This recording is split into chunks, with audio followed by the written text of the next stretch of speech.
Welcome back. आप देख रहे हो दंगल देश का। आज का हमारा मुद्दा है कि जिला पंचायत, तहसील पंचायत और नगर निगम के जिस तरीके से चुनाव के नतीजे आए हैं, तो अब इस चर्चा को हम आगे बढ़ाएंगे। हमारे साथ भाजपा से जुड़ गई है श्रद्धा जहां और कांग्रेस से डॉक्टर विपिन पटेल हमारे साथ जुड़ गए हैं। आप दोनों का सबसे पहले स्वागत है के न्यूज़ में। श्रद्धा जी, सबसे पहले मैं आपसे ये पूछना चाहती हूँ कि 6 माह नगर निगम के चुनाव में भाजपा को जीत मिली थी। आज भी देखा जाए तो भाजपा ही आगे चल रही है, लेकिन फिर भी अगर बात करें तो कांग्रेस ने एक बहुत बड़ा छेद कर दिया है। अगर माणकुल की बात करें तो 30 साल के बाद ये मतलब सिचुएशन देखने को मिली है, क्या कहेंगे? नहीं, ચોક્કસ ઘણી બધી જગ્યાએ આવું જોવા પડ્યું છે। जी, आप हिंदी में एक्सप्लेन कर सकती हो श्रद्धा जी? हाँ जी, श्योर जी। कई जगह आज ऐसा हमको नतीजा देखने को मिला है। आप देख सकते हो कि भाजपा ने जब महानगर पालिका का परिणाम आया था, उस दिन भी इस तरीके से बात की जा रही थी कि ये तो शहरी जनों की बात है, तो ऑफ कोर्स यहाँ तो भाजपा आएगी ही आएगी। उस दिन जब उससे पहले की बात थी, तब तो महानगर पालिका में भी बीजेपी नहीं आएगी, ऐसा सबका मानना था। कांग्रेस का तो था ही था, लेकिन उसके परिणाम बाद ये मानना था कि ये तो शहरी है तो यहाँ तो आएगा, लेकिन ग्रामीण विस्तार में भाजपा को सीटें नहीं मिलेगी। लेकिन ग्रामीण विस्तार में भी अपने देखा कि कैसे हम आए हैं। पूर्ण मैं बोल सकती हूँ कि काफी भारी बहुमती से हम आए हैं, और ग्रामीण विस्तार में चाहे किसान की बात हो, चाहे महिलाओं की बात हो, चाहे सामान्य परिवार की बात हो, सभी ने हमें जंगी बहुमत से जिताया है। और आज देख सकते हैं कि पूरी तरीके से कमल खिला हुआ है सभी जगह। हाँ, आपने जैसे बताया, एक आध दो सीट ऐसी है जहाँ पे हमें भी मनोमंथन करने की जरूरत है। क्योंकि उसमें से जो एक इलाका है वो अमित शाह ने दत्तक लिया हुआ था और उसी में छेद हो जाए, यानी भाजपा को बहुमती से जीत मिली है, उसमें कोई दो राय नहीं है। बहुत अच्छा, मतलब भाजपा को जीत मिली है। लेकिन कहीं भी देखा जाए कि जो अपना गढ़ होता है, जिसको हम होम ग्राउंड बोलते हैं, या कोई पुराना इलाका जिसमें हमेशा से कमल ही खिलता आया है, लेकिन वहां पे अब पंजा आ जाए कांग्रेस, तो कहीं ना कहीं वो जश्न में कुछ कमी तो रह जाएगी। नहीं, श्योर, ये आपकी बात सही है, क्योंकि हम भाजपा की जो विचारधारा है ना, यही हमारी है। ये पार्टी कार्यकर्ता की पार्टी है, तो हम ना हमेशा, हम जब जीत मिलती है तो उसको जिम्मेदारी समझते हैं। उसी तरीके से जहां हार मिलती है उसे हम उस पर पूरे विचार से मनोमंथन करते हैं कि कहाँ कचास, कहाँ कमी रह गई हमारी या हमारे कार्यकर्ता की, हम कहाँ नहीं पहुंच पाए लोगों के मन में, या कहाँ कमी रह गई। ये सब मनोमंथन की क्रिया है। ये हम हमेशा हर चुनाव के बाद करते हैं, चाहे हम जंगी बहुमती से जीते, तब भी जो सीटें हमें नहीं मिली है उस पर हम हमेशा मनोमंथन करते हैं। विपिन जी, आपका क्या कहना है? आम आदमी पार्टी जो भी नई पार्टी आई है, उससे भी काफ़ी सीटें मिली है।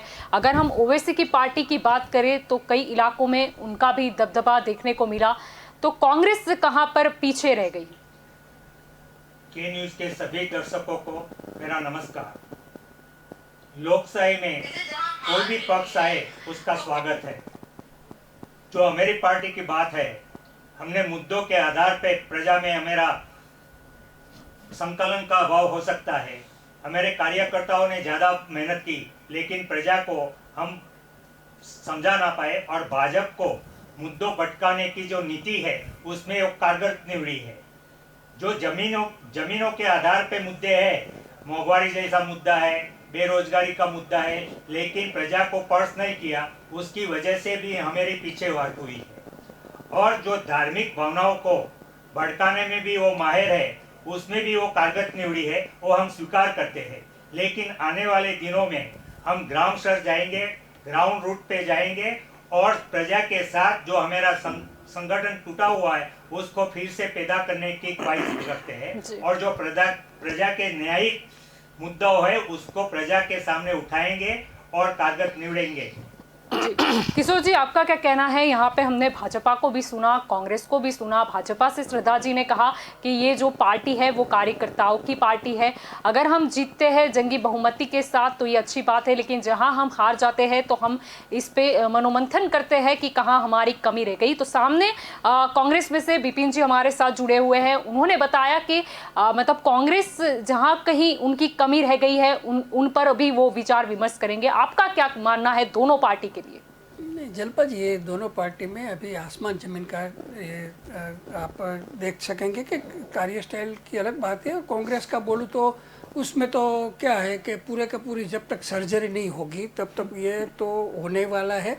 और दूसरा कि कांग्रेस जब तक महाभारत स्टाइल से इलेक्शन नहीं लड़ेगा ना तब तक कभी वो 50 बरस नहीं आएगी। ये भाजपा स्टाइल जो लड़ रहे हैं वो महाभारत स्टाइल से लड़ रहे, धावा रामराजी की बात कर रहे हैं, लेकिन लड़ते महाभारत से। उसमें कुछ सिद्धांत निष्ठा कुछ नहीं होता। विकास की बात करते हैं तो विकास में तो मेरे ख्याल से विकास होता तो ये 100 रुपये डीजल नहीं हो जाते, इतनी महंगाई नहीं हो जाती, इतने PUC बेचकर 17 लाख लोगों को बेकार कर दिया और उसमें ST ST की जो बात करते हैं वो बेकार हो गए। तो ये विकास की व्याख्या भाजपा की यही है कि हम बोले हुए विकास, तो ये अलग बात है। लेकिन बेसिकली मेन बात तो ये है कि दोनों पार्टी, कांग्रेस में तो जब मुझे बराबर याद है कि जब अहमद पटेल जी जिंदा थे तब मोदी का राइट हैंड गिने जाते थे और उसकी दोनों की मिली भगत थी। और सबसे ज़्यादा गुजरात में तो ये मैं वो ओपनली बोलूँगा कि कहीं कांग्रेस के लोग भाजपा के पेरोल पर होंगे। और ये जहाँ तक ये सिद्धार्थ पटेल और ये भरत सिंह सोलंकी जैसे 5 आदमी जो मेन, अर्जुन मोढवाडिया, जो 5 को निकाल कर जब तक नहीं, जैसे मैं कुछ भी बोलूं लेकिन ये नरेंद्र दामोदर मोदी की एक बात तो सही है कि भाई मुझे बराबर यह कि नरोत्तम भाई पटेल पूरे गुजरात में 4 लाख मत से इलेक्शन जीत जाते थे, पूरे के पूरे सबसे ज़्यादा वोटों से। लेकिन मोदी को लगा कि नहीं, अब ये इसको निकाल देना है, तो संगीता पाटिल जैसे को ले आए। वो कुछ भी हो जाए, वाजपेयी जी को सॉरी अडवाणी जी को निकाल दिया, मुरली मनोहर जोशी को निकाल दिया। उसमें वो एक जुनून था, वो सच्ची बात है नहीं है। RSS की फिलोसॉफी के जैसे गोलवालकर जी ने बोला था कि भगवाई झंडा होना चाहिए, व्यक्ति पूजा नहीं होनी चाहिए, मोदी साहब ने वो सब उड़ा दिया। और वाजपेयी जी के समय में मुझे बराबर याद कि वो भाजपा अब की बार भाजपा की सरकार ऐसा सूत्र होता था मोदी साहब के आने के बाद, अब की बार मोदी सरकार, तो ये पूरा व्यक्तिगत में चला गया पूरे का पूरा। उसका आप देखो 7 बरस में 7,000 करोड़ से ज़्यादा तो पेट्रोल पंप के लिए अपना फेस दिखाने के लिए खर्च हो गया। तो ये पूरी की पूरी एक कम। श्रद्धा जी क्या कहना है? आप बता रही थी कि कार्यकर्ताओं की पार्टी है भाजपा, हम जीत का अच्छा एक बात बोल दूं, ये कार्यकर्ता की बात बोला तो गुजरात में 62 से 70 जितने बोर्ड कॉर्पोरेशन है, पूरा 15 बरस में 50 को भी उसमें क्यों नहीं छोड़ा? ये श्रद्धा जैसी और अमल व्यास में कई लोगों को, मेरा मित्र है, इतने अच्छे काम करते हैं भाजपा में, ऐसे कई लोगों है जिसमें, अच्छा भारत सरकार में मोदी आया उसके बाद 100 कॉर्पोरेशन में 300 डायरेक्टर की जगह खाली है, एक भी की अपॉइंटमेंट नहीं, IAS ऑफिसर को ही छोड़ते। गुजरात में भी यही परिस्थिति है।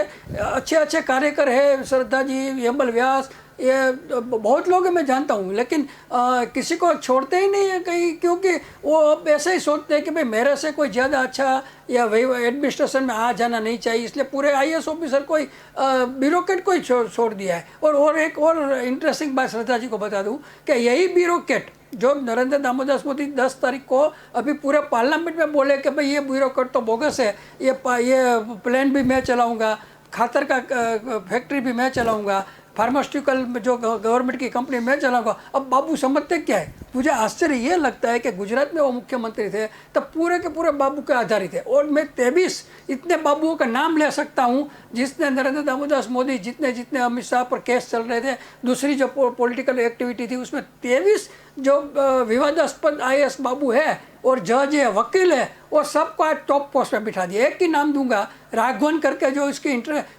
गोधरा कांड की तपास कर रहे थे CBI वाले, उसको रिजाइन कराकर साइप्रस का राजदूत बना दिया। ये दोनों दोगलापन है। एक बाजू बोलते हैं कि नहीं बाबुओं को ये तो नहीं सिस्टम में अभी फिट बैठ रहे, और दूसरा ये ऐसा उसको दे दिया। बोर्ड कॉर्पोरेशन में बाबुओं के भेजते क्यों है? क्यों श्रद्धा जी को चेयरमैन नहीं बनाता ये कल्चर एक्टिविटी का ये जो है। तो ये मेरा कहने का मतलब ये है कि कार्यकर्ताओं की पार्टी है, कार्यकर्ता ड्यूटी है, लेकिन उसकी जो होनी चाहिए जितनी उसकी कदर वो नहीं हो पाई। बोर्ड ऑफ डायरेक्टर में छोड़ते नहीं है, क्यों कि वो पूरी सरकारी सिस्टम में जानता हूँ, मैं सीनियर ऑफिसर रह चुका हूँ कि जहाँ ये श्रद्धा बहन जैसे कार्यकर अगर मानो बोर्ड में डायरेक्टर बैठे हैं तो वो ओपोज करते हैं टेंडर। मानो कि बाजार में 2 लाख की वस्तु मिलती है या 5 लाख टेंडर आएगा तो ओपोज करेंगे, लेकिन IAS ऑफिसर नहीं करेंगे क्योंकि वो तो अलग अलग राज्य से रिटायर होने के बाद उसको कोई लेना देना ही नहीं है। तो वो लोग को मोदी इसलिए पसंद कर रहे हैं कि भाई अपने आप जो भी काम करवाना है, जो कीमत में करवाना है, कई लोग उसको भ्रष्टाचार बोलते हैं, तो वो IAS उसको कंफर्टेबल रहता है, कार्यकर नहीं रहता है, क्योंकि एक बार कार्यकर पावरफुल हो जाए तो कभी चैलेंज कर सकता है। इसीलिए श्रद्धा जी क्या कहना है आपका? नहीं, ये बात से मैं सहमत नहीं हूँ, लेकिन मुझे खुशी है किशोर जी आपने मेरी इतनी फिक्र करी। लेकिन भारतीय जनता पार्टी ना, मैं जैसे बोलती हूँ कि ये कार्यकर्ता की पार्टी है। यहाँ का एक एक कार्यकर्ता चाहे कभी भी किसी भी आशा या अपेक्षा के साथ कार्य नहीं करता। आप देखना भारतीय जनता का पार्टी का जो भी कार्यकर्ता होगा, जो सामान्य कार्यकर्ता होगा, वो कभी पोस्टर लगाने से भी पीछे नहीं हटेगा। वो कुर्सी बिछाने या वो बोलेगा, वो चाहे कोई भी काम करेगा, उसको कोई भी काम छोटा नहीं लगेगा। क्यों? क्योंकि उसको पता है कि ये भारतीय जनता पार्टी वो पार्टी है जहां एक चाय देने वाला इंसान भी, चाय देने वाला कार्यकर्ता भी बड़ा प्रधान बन सकता है। जी किशोर जी, मैं श्रद्धा जी मैं आपकी और भी आऊंगी। किशोर जी क्या कहना चाहोगे? श्रद्धा जी यहाँ पर बोल रही है कि यहाँ के जो भाजपा के कार्यकर्ता है वो छोटे कामों करने में भी मतलब छोटा नहीं अनुभवते। आपका क्या कहना है जब उन्होंने एग्जाम्पल दिया है कि अगर एक चाय बेचने वाला कार्यकर्ता भी आज प्रधानमंत्री बन सकता है? श्रद्धा जी ने बड़ी बात रखी है। किशोर जी आपका क्या कहना है? जी, ये चाय बेचने किसी ने देखा ही नहीं है, उसकी डिग्री भी आज तक किसी ने नहीं देखी। पहले MA पास हो गए, फिर बाद में पास हो गए, तो ये सब तो पॉलिटिकल स्टंट। और मैंने पहले ही बोला कि मनी पावर, मसल पावर, अब मीडिया पावर की वजह से, सोशल मीडिया, डिजिटल से ये सब अपप्रचार करो, प्रचार करो हो जाता है। एक बात कड़वा, ये कटु सत्य है कि कार्यकर जो है, मैं आज भी श्रद्धा बहन सहित मैं कई लोगों को जानता हूँ। मैं खुद विद्यार्थी परिषद का प्रमुख रह चुका हूँ, विजय रूपाणी के साथ मैंने स्टडी किया है धर्मेंद्र कॉलेज में। मैं पूरे का पूरी सिस्टम जानता हूँ। अभय भारद्वाज अभी जो ऑफ हो गए मेरे क्लास में थे, ये पूरी जो पहले पार्टी, मैंने बोला वाजपेयी जी तक तो बराबर था। ये RSS की फिलोसॉफी मुजब न व्यक्ति पूजा, न किसी का फेस का पब्लिसिटी करना। आज नरेंद्र दामोदर मोदी ने आकर ही ये सब करवा दिया कि भाई मेरे से ज़्यादा कोई होना नहीं चाहिए। तो कार्यकर को इसलिए नहीं बैठाते हैं कि कार्यकर वहाँ गवर्नमेंट सिस्टम में भ्रष्टाचार, मानो कि 5 श्रद्धा बहन जैसे बैठे होते तो 3 तो प्रामाणिक होते, वो नहीं करने देते। मैं एग्जाम्पल के साथ दे सकता हूँ, ये सब पूरे का पूरा सरकारी सिस्टम का मैं आपको बता दूँ। तो अभी एक ही आपको एग्जाम्पल दूँ कि वाटर सप्लाई बोर्ड में जब केशुभाई पटेल थे तब 5 डायरेक्टर होते थे ऐसे पार्टी के। तो 5 में से मुझे बराबर याद है कि 3 से 4 तो इतने प्रामाणिक थे कि अब मेरे घर पे मैं बोर करवाता हूँ तो 2 लाख में होता था। उसी समय वो टेंडर आता था तो 5 लाख का बोर होता था। तो ये तीनों लोग बोलते हैं नहीं, ये नहीं करना चाहिए। उसके बाद नरेंद्र दामोदर मोदी मुख्यमंत्री बने। पहले उसने बोर्ड में से सब डायरेक्टर को निकाल दिया। बाद में 2014 की इलेक्शन आती थी, उसके पहले उसने एक सौनी योजना के लिए पाइप का टेंडर निकाला। अब पाइप का टेंडर मुझे सब बराबर याद है कि बाजार में 60 रुपये पाइप किलो का भाव था। 5 रुपया कोटिंग का गणो, 5 रुपया भ्रष्टाचार का गणो और 5 रुपया और गणो तो 75 रुपया किलो के पाइप उस समय IAS ऑफिसर को बिठा दिया था। नो डायरेक्टर, नो पब्लिक का कोई आदमी। तो 120 रुपये किलो के लेकर गया, जो 2000 का काम 3500 में हुआ, 1500 पार्टी में चला गया होगा। तो ये सिस्टम उसने ही बिगाड़ दी। मेरा कहना है, अब मानो कि श्रद्धा बहन बैठा है, नहीं मैं इतना खोटा झूठ नहीं चलाने दूंगी, तो कुछ नहीं कर सकते। तो पार्टी चलाने मैं, ये तो देखो महाभारत के स्टाइल से, इसलिए तो मैं बोल रहा हूँ कि मोदी जानता है कि पैसा है तो पावर है, तो पैसा है तो इसलिए तो उसने अंबानी, अदानी, हम दो हमारे दो क्यों कर दिए। ऐसा नहीं, 20 उद्योगपति को ये बेच इसलिए रहे हैं कि भाई अपना कंट्रोल है। मानो एक मैं वो भी मुझे तो दुख हो रहा है कि वो जो VP सिंह ने मंडल मिशन बनाया था आदिवासी और ST SC के लिए, वो मोदी साहब ने क्या किया। RSS का तो फिलोसॉफी है कि ये ST SC का रिजर्व से निकल जाए, डायरेक्ट नहीं निकाल सकते पॉलिटिकल अभी। तो क्या किया कि 30 जो पीयूसी फर्स्ट टाइम वो 2014 तक बंद हुआ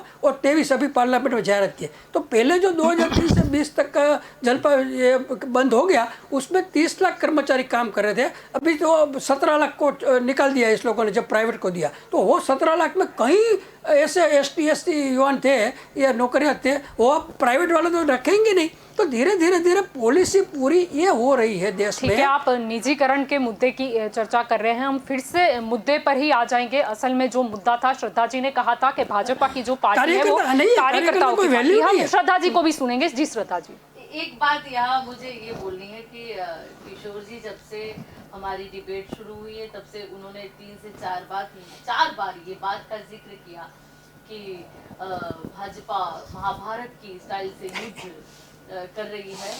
तो एक बात बता दूं, महाभारत वो धर्म युद्ध कहलाया जाता है और उसमें भी आखिर में जाकर धर्म का ही विजय होता है। तो थैंक यू। नहीं, मैं इसलिए बोला, एक ही बात बोल दूं, जलपति मैं इसलिए बोला, नहीं भाजपा ने नहीं, मोदी साहब ने पहले ऐसा बोला था कि हम राम राज लाएंगे। अब राम राज तो बंद हो गया, महाभारत राज लाने की बात, तो महाभारत तो कोई घर में भी रखने को नहीं दिया। राम निर्माण क्यों, कितने सालों से राम निर्माण का आप भी जानते हैं, किशोर जी सब जानते हैं। यहाँ पैनल पे बैठे हुए सारे लोग को पूछा जाए कि राम निर्माण का कब से ये पड़ा था, क्यों अब जाके निकाल हुआ। जी विपिन जी क्या कहना चाहेंगे? कांग्रेस राम मंदिर का मुद्दा यहाँ पर, ऐसे तो ये स्थानीय निकाय का मुद्दा है, लेकिन अगर राम मंदिर की बात उठी है तो विपिन जी आप क्या कहना चाहेंगे? जी कांग्रेस ने मना कर दिया, ऐसा श्रद्धा जी कह रही है। जी बोलिए। जी राहुल जी की बात छोड़ो, राजीव गांधी जी ने उसका मंदिर खोले थे और शिलान्यास राहुल जी को छोड़ दे। राजीव जी ने ही उनके दरवाजे खुलवाए थे और दर्शन कराए थे और शिलान्यास भी उसी वक्त हो गया था उसका। रामराज हो तो हम भी कांग्रेस वाले भी मानते हैं, लेकिन धार्मिक अब मानते हैं। नहीं पहले से मानते हैं, पर रिलीजियस को पॉलिटिक्स में राजकारण में बीच में नहीं लाना चाहिए। ये राम मंदिर को मुद्दों को बीच में लाना चाहिए, जो प्रजा के मुद्दे हैं उसको लाना चाहिए। रिलीजियस को बीच में भारत में पैनल में सुबह से कांग्रेस वाले बोले जा रहे हैं कि ये तो राम मंदिर के हिसाब से सब लोगों ने बस भावात्मक तरीके से भावात्मक के लिए धार्मिक राज्यों को दुबा के और जो फंड कलेक्शन का किया वो किया, प्रजा को उसमें 15% डाइवर्जन हुआ, उसकी वजह से आप जीते हो। लेकिन आधारित तो आपके जो वोटिंग हुआ 30% कम हुआ और 60% हुआ है नगर पालिका में हुआ है, दूसरे जगह हुआ है जो वोट से रहे, तो ज्यादा क्यों नहीं हुआ? 2017 जैसा 2050 जैसा उससे कम रहा है। कांग्रेस का प्रॉब्लम ही ये है कि वो हमेशा हारने के बाद हार प्रजा का आदेश हम स्वीकार करते हैं। आप एक्सेप्ट करो कि हम प्रजा ने जो निर्णय दिया है उसको हम स्वीकार करते हैं, लेकिन प्रजा को हम मुद्दों के आधारित पर हम लड़ने जा रहे थे, लेकिन आपने तो डाइवर्सिफिकेशन किया। कौन सा मुद्दा था कांग्रेस के पास जो एक इंसान तक नहीं पहुंचा? आपको जो महंगाई का मुद्दा था, बेरोजगारी का मुद्दा था, प्राइवेट शिक्षण का मुद्दा था, सभी मुद्दों में प्रजा ने हमारे साथ नहीं दिया। और रिलीजियस मुद्दों था, वो जो मुद्दों भटका दिया उसमें प्रजा धार्मिक लाइनों में आ गई और उसका रिजल्ट हमको भुगतना पड़ता है। अनिल जी आप कुछ गौर करेंगे? यहाँ पे भाजपा कांग्रेस से करने नहीं आए। अनिल जी आप भी सचिव हैं, आप कुछ कहना चाहेंगे और कुछ स्थानीय मुद्दे और राम मंदिर का क्या कनेक्शन है वो बताएंगे? अनिल जी मैं आपसे पूछ रही हूँ, मैं अनिल जी से बात कर रही हूँ, मैं श्रद्धा जी आपके पास भी आऊंगी और डॉक्टर विपिन जी मैं आपके पास भी आऊंगी। अनिल जी आप देखो, दोनों पार्टी अभी जो डिस्कस कर रही है, मैं तो बोल रहा हूँ बहस कर रही है, ऐसा वर्ड्स यूज़ करूँ तो कोई गलत बात नहीं है, क्योंकि अभी इलेक्शन हो चुका है, चुनाव हो चुका, नतीजा आ गया, पार्टी जीत गई। अभी लोगों के लिए क्या करना है वो तो सोचते ही नहीं, उसके लिए कुछ डिस्कस करना चाहिए कि अभी हमारी गलती क्या क्या रह गई है, क्या सुधार लाना चाहिए, लोगों को कैसे लाभ देना चाहिए। तो ये तो बहस चलने लगी कि चलो ये ऐसा कर दिया, उसने ऐसा कर दिया, ऐसा नहीं। आप कार्यकर को जस देने की बात कर रही है, जो जीते लोगों बराबर। तो अगर कार्यकर को जस देते हैं तो कार्यकर में भी इतने अच्छे लोग हैं, उसको ये जो इम्प्लीमेंट करना है, जो कुछ लोगों के लिए करना है, उसमें भागीदारी देनी चाहिए। अभी किशोर भाई ने जो बताया कि काफ़ी बोर्ड कॉरपोरेशन खाली है, कितने जगह खाली है, तो उसमें उसका अच्छा यूज़ करना चाहिए। और अभी जीते हैं तो ऐसा सोचना चाहिए कि अभी कहाँ कहाँ काम बाकी है, कौन सा काम बाकी है, लोगों को क्या ज़रूरत है, उसके बारे में तो कुछ सोचते ही नहीं। उसका सुझाव देना चाहिए अभी चर्चा में, और चर्चा में वो सुझाव लोगों के तक पहुंचाना चाहिए कि भाई हम जीते हैं तो हम ऐसा ऐसा ऐसा ऐसा अभी हम करेंगे। वो अभी बात करने की ज़रूरत है। तो मैं तो मानता हूं जो जीती है पार्टी उसको ये बात यहीं सबके सामने रखनी चाहिए, लोगों का आभार व्यक्त करके ये बात लोगों के पास पहुंचानी चाहिए। जी श्रद्धा जी, अभी जनता को क्या कुछ नया मिलेगा? जी सही है। जैसे अनिल जी ने बोला, तो मैंने पहले ही बोला कि हम हमेशा जीतते हैं, जीतने के बाद आगे उसको जवाबदारी से निभाते हैं, जीत को जवाबदारी से लेते हैं। उन्होंने कहा आगे क्या, तो विकास ना, वो हमेशा विकास कहीं करके एक, वो ऐसा नहीं है कि विकास हो गया, वो तो हमेशा चलता रहेगा, क्योंकि वो चलता ही रहेगा। वैसे अगर देखा जाए तो काफी ऐसी योजनाएं हैं जिसके तहत हम ग्रामीण विस्तार में पहुंचे हैं और पहुंच सके हैं, और उसका अगर देखें हम आधार, तो ये देख लीजिए, ये रिजल्ट जो, ये परिणाम जो आया है वो भी कह रहा है कि हम पहुंचे हैं। अगर काफी लोगों ने बोला कि नहीं पहुंचे, तो उनके हिसाब से जो काफी सारी ऐसी योजनाएं हैं, जैसे जल से नल तक, मतलब जो हमारा जो पानी है गुजरात के जन जन तक, हर एक ग्रामीण विस्तार में पानी पहुंचना चाहिए। जो कांग्रेस के राज में 20% तक हम पहुंचे थे, अभी हम 81% तक पहुंच चुके हैं। अभी इसको आगे और करना है, मतलब 2022 तक ऐसा श्योर है हम कि 100% तक हम पहुंच जाएंगे। ऐसी काफी सारी योजनाएं हैं जिसपे अभी भी बहुत सारा काम करना है। ऐसा नहीं है कि चलो अभी कर दिया, अभी हो गया, अभी रह गया, और इसीलिए ये हमारा अच्छा भी, मैं नहीं ऐसे नहीं कि चलो मेरी पार्टी के और से ऐसी पार्टी की तरफ से बैठी हूँ तो अच्छा बोलूंगी, ऐसा नहीं है।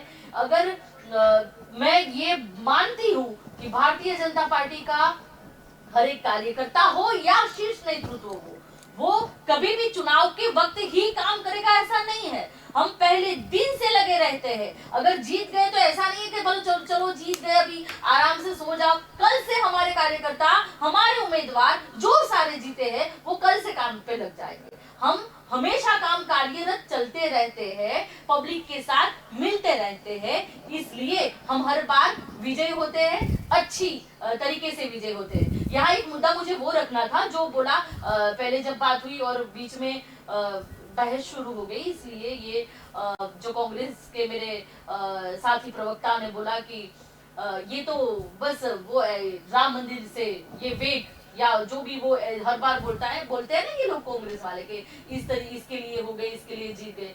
तो इस तरीके से तो देखा जाए तो 2015 में अगर कांग्रेस की जीत हुई थी जब, तब हम तो ऐसा नहीं बोले थे। हमने तो हमारी हार का स्वीकार करा था और हमारी हार पे हमने काम करा, इसलिए जाके आज आप देखिए रिजल्ट क्या हुए, परिणाम क्या हुए। अगर 2015 में भी अगर ऐसा देखा जाए तो पाटीदार आंदोलन के हिसाब से ही कांग्रेस जीती थी, वरना कांग्रेस की खुद की कहां पे इतनी थी कि वो इतनी सीटें लेके आए।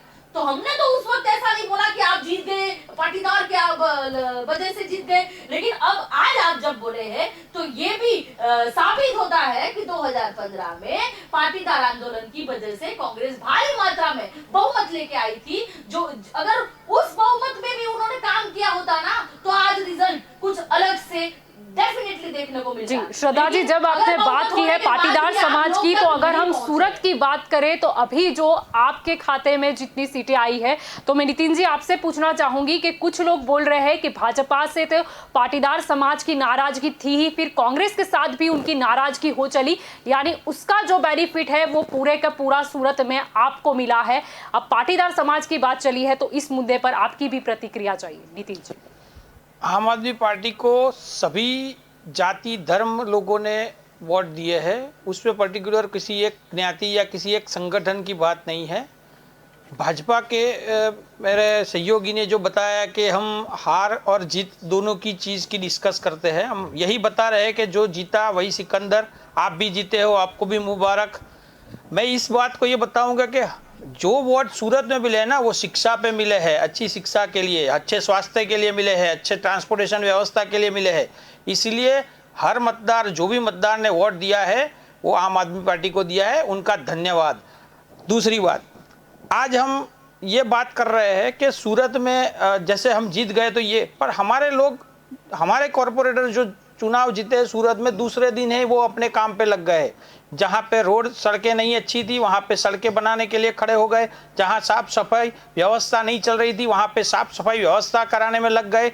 शिक्षा, मतलब जो पहली बार छूटे हुए हमारे कॉरपोरेटर वो सरकारी स्कूलों की व्यवस्था देखने चले गए। तो ये आम आदमी पार्टी की एक नैतिक जिम्मेदारी थी, और जो उम्मीदवार बखूबी निभा रहा है वो पहले दिन से। आज आप देखो तो गुजरात के अंदर पक्ष और विपक्ष, जो सत्ताधारी पक्ष है वो विजय उत्सव मना रहा है, और जो हारा हुआ विपक्ष है वो अपने राजीनामा, मतलब इस्तीफा की मोहर लगा रहा है।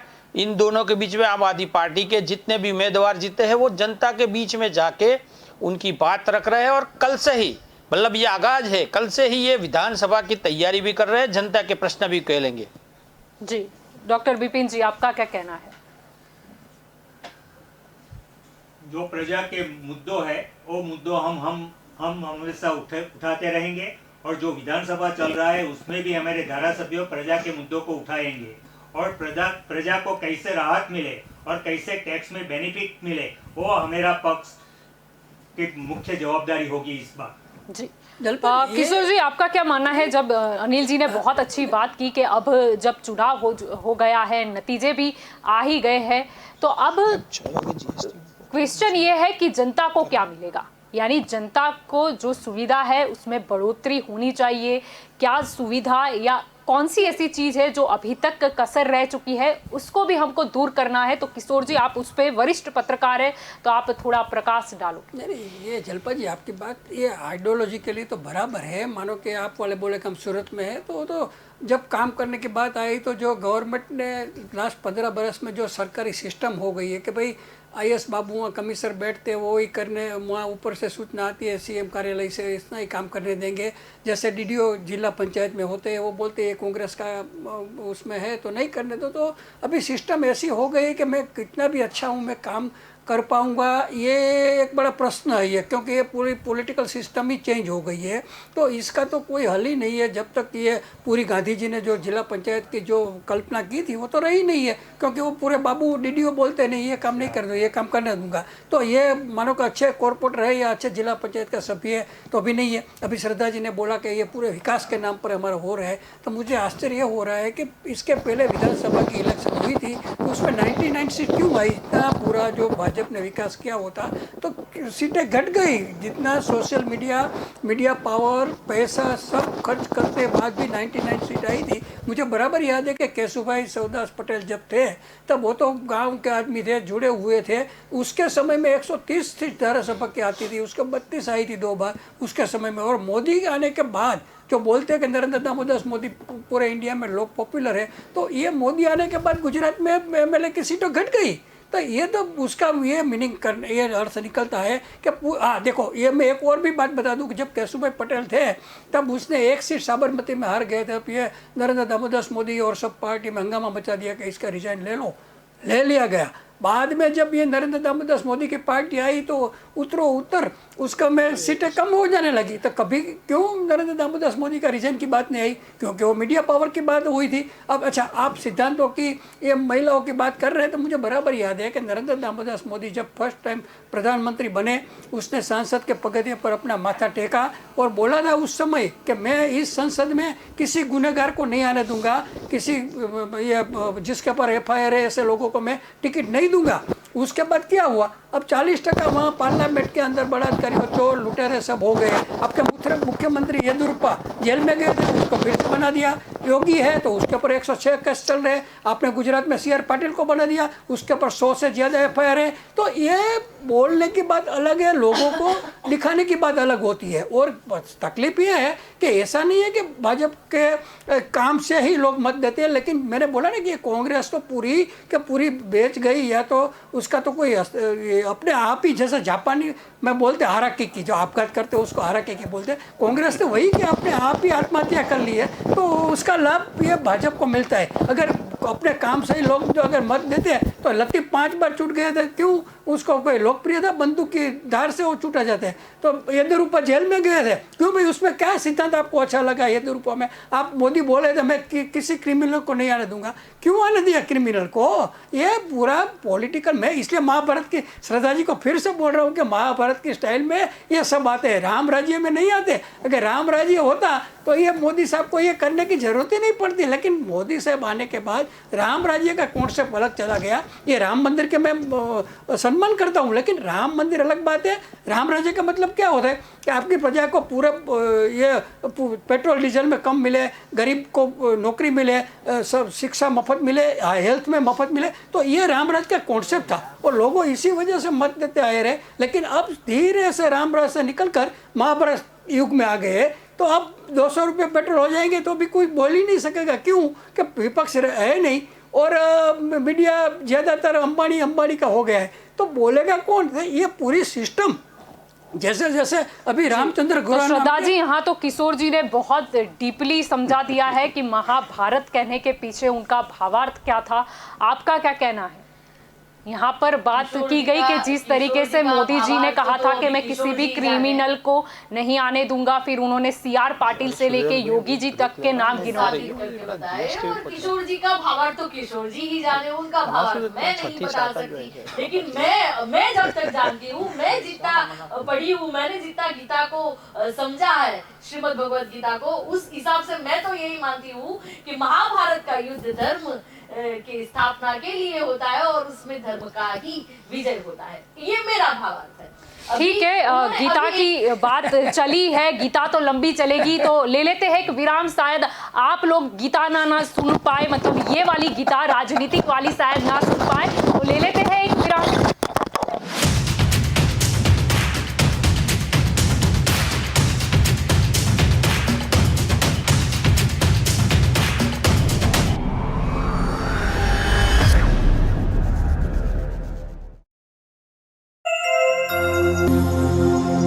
Australian Premium Soap. As most of us don't realize, electricity is privilege. At APS, we strive to live up to our motto and always work hard towards becoming a bright alternative. We have trained manpower to assist for all kind of requirement of the customers and to attend any queries by the customer. We have strong after-sales service for the customer satisfaction. Our team work in a sync with a great teamwork. APS.